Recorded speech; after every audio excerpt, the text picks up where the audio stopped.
Assalamualaikum warahmatullahi wabarakatuh. Selamat pagi anak-anak. Semoga kalian dalam keadaan sehat walafiat. Hari ini kita akan membahas bab mitigasi bencana alam. Nah, ini adalah peta konsep mitigasi dan adaptasi bencana alam. Jadi, selama bab ini kita akan membahas 4 subbab. Yang pertama yaitu jenis dan karakteristik bencana alam. Yang kedua, persebaran daerah rawan bencana alam di Indonesia. Ketiga, siklus penanggulangan bencana alam. Dan yang keempat, kelembagaan penanggulangan bencana alam. Nah, hari ini kita akan membahas yaitu yang subbab pertama, jenis dan karakteristik bencana alam. Nah, pertama kita akan membahas pengertian bencana alam. Apa sih bencana alam itu? Bencana alam adalah suatu peristiwa alam yang mengakibatkan dampak besar bagi manusia. Nah, ini adalah contoh dari bencana alam. Di gambar 1 dan gambar 1 itu banjir, dan di gambar yang kedua itu adalah tanah longsor. Nah, kedua bencana ini dapat mengakibatkan dampak besar bagi manusia dan bagi lingkungan. Nah, makanya itu dua bencana ini termasuk dalam bencana alam. Nah, pengertian bencana alam. Bencana merupakan peristiwa atau rangkaian peristiwa yang mengancam dan mengganggu kehidupan masyarakat yang disebabkan oleh faktor alam, faktor non-alam, maupun faktor manusia, sehingga mengakibatkan timbulnya korban jiwa, kerusakan lingkungan, kerugian harta benda, dan dampak psikologis. Jadi, bencana itu adalah suatu rangkaian yang mengganggu kehidupan masyarakat. Nah, jadi kalau misalkan ada suatu masalah yang mengakibatkan korban jiwa, kerusakan lingkungan, dan kerugian harta benda, itu masuk dalam bencana. Nah, menurut Undang-Undang Nomor 24 Tahun 2007 juga mendefinisikan mengenai bencana alam, bencana non-alam, dan bencana sosial. Nah, saat ini kita sedang menghadapi pandemi COVID-19. Nah, itu termasuk bencana karena mengganggu kehidupan masyarakat. Kenapa kok mengganggu? Karena kan awalnya kita bisa bertemu, kita bisa melakukan pembelajaran dengan tatap muka. Saat ini kita tidak diperbolehkan untuk tatap muka. Nah, bencana COVID-19 ini masuk dalam bencana sosial. Nah, kemudian karakteristik bencana alam. Yang pertama itu karakteristik dari gempa bumi. Gempa bumi merupakan getaran yang terjadi di permukaan bumi yang diakibatkan oleh pergerakan atau interaksi lempeng serta aktivitas vulkanik. Nah, berdasarkan penyebabnya, jenis gempa bumi itu dibedakan menjadi 3. Yang pertama itu gempa vulkanik. Nah, gempa vulkanik ini itu disebabkan oleh letusan gunung berapi. Yang kedua itu gempa tektonik, disebabkan oleh pergeseran lapisan bumi akibat lepasnya energi di zona penunjaman. Gempa bumi tektonik ini memiliki kekuatan yang cukup dahsyat. Contohnya itu gempa Aceh. Kemudian yang ketiga itu adalah gempa runtuhan. Nah, gempa ini disebabkan karena lereng yang runtuh akibat tidak bisa menahan beban atau kemiringan yang terlalu tajam. Umumnya itu biasanya terjadi di daerah pegunungan, terus pantai yang berdinding curam, dan juga goa. Nah, ini adalah proses terjadinya gempa. Kalian bisa lihat di gambar ini.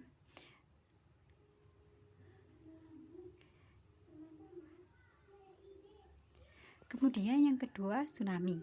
Tsunami adalah gelombang laut yang menerjang daratan dengan jangkauan yang luas dengan kecepatan tinggi. biasanya disebabkan oleh aktivitas vulkanisme dan tektonisme yang ada di dalam laut dan dasar laut. Tanda-tanda terjadinya tsunami itu biasanya diawali dengan gempa bumi terlebih dahulu. Jadi biasanya itu gempa bumi dulu baru tsunami. Seperti itu.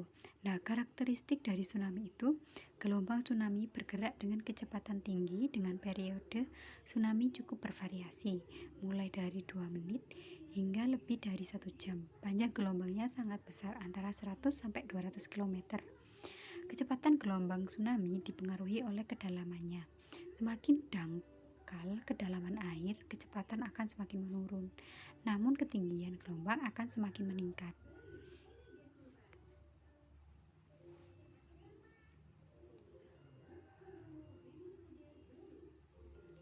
Nah, ini bisa kalian lihat, ini adalah gelombang tsunami.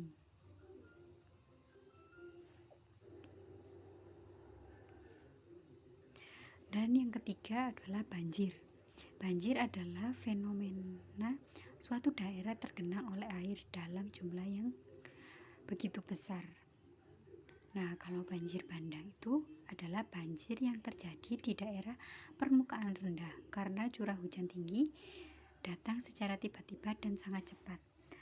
Indonesia itu merupakan negara yang paling sering banjir ya. Nah, faktor penyebab banjir. Nah, itu ada faktor alam. Itu yang pertama karena curah hujan yang tinggi dan letak geografis.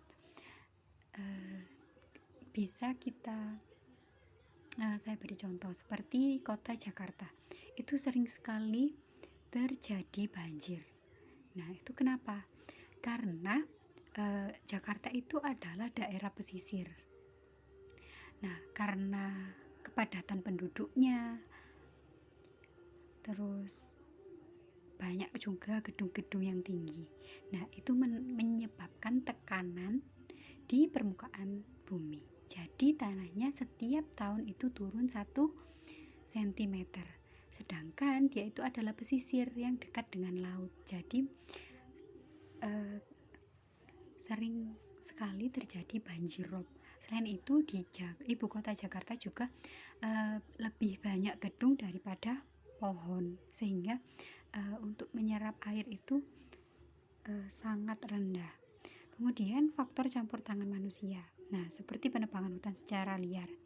Nah, ini seperti yang saya jelaskan tadi, bahwa di ibu kota Jakarta itu sangat minim pohon.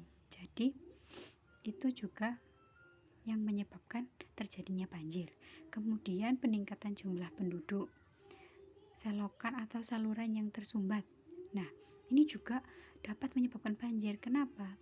Karena air tidak bisa langsung ke laut. Kenapa? Karena banyak sampah. Seringkali manusia membuang sampah sembarangan. Nah, padahal dampak yang ditimbulkan dari membuang sampah sembarangan itu sangat besar. Terus pembuatan tanggul yang kurang baik, kurangnya daerah resapan air. Nah, ini seperti yang saya jelaskan tadi, bahwa kurangnya pohon. Jadi resapan airnya itu kurang. Kemudian alih fungsi lahan. Nah, kemudian bencana yang keempat itu adalah tanah longsor. Nah, tanah longsor ini adalah gerakan massa tanah atau batuan yang menuruni atau keluar lereng akibat terganggunya kestabilan tanah.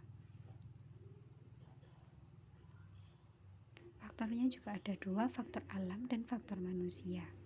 Nah, kenapa kita tidak boleh menempati tempat tinggal yang di atas lereng? Karena nanti ya takutnya ada tanah longsor. Kan kita nggak tahu kapan tanah longsor akan terjadi, tapi kita bisa mencegahnya dengan cara menaati peraturan yang sesuai yang ada di peraturan pemerintah. Kemudian yang kelima itu gunung meletus, peristiwa yang terjadi akibat endapan magma di dalam perut bumi yang didorong keluar oleh gas yang bertekanan tinggi Magma adalah cairan pijar di dalam lapisan bumi dengan suhu yang sangat tinggi, yakni lebih dari 1000 derajat Celcius. Nah, tanda-tanda gunung meletus yaitu yang pertama, suhu di sekitar gunung naik, mata air menjadi kering, mengeluarkan suara gemuruh, kadang disertai getaran atau gempa. Tumbuhan di sekitar gunung layu, binatang di sekitar gunung bermigrasi. Nah, biasanya hewan-hewan itu tahu lebih dulu kalau misalkan akan terjadi bencana. Jadi dia migrasi dulu. Kalau sudah ada binatang yang bermigrasi, berarti itu bisa jadi tanda-tanda dari bencana. Kemudian ada bencana kekeringan. Peristiwa langkahnya keberadaan air yang jauh di bawah kebutuhan baik untuk kebutuhan hidup, pertanian, kegiatan ekonomi, dan lingkungan. Nah, ini kenapa bisa kekeringan? Karena kalau dulu cuaca itu bisa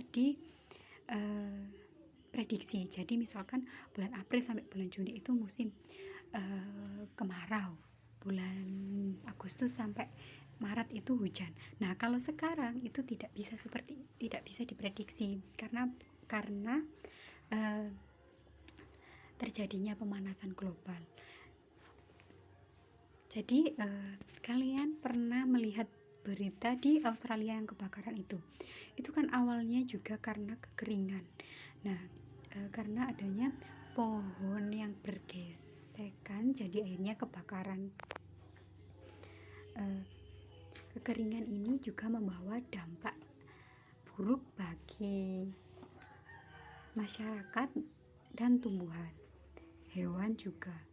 Kenapa? Karena kalau tidak ada air kita juga nggak bisa hidup. Kemudian angin topan, pusaran angin kencang dengan kecepatan 120 km per jam. Di titik tertinggi kecepatan angin topan mencapai 250 km. Kemudian ada gelombang pasang, gelombang air laut yang melebihi batas normal dengan kecepatan 10 sampai 100 km per jam. Yang ke-9 itu ada kebakaran, situasi di mana suatu tempat atau lahan bangunan dilanda api yang menimbulkan kerugian. Nah, ini kebakaran ini awalnya dari kekeringan tadi.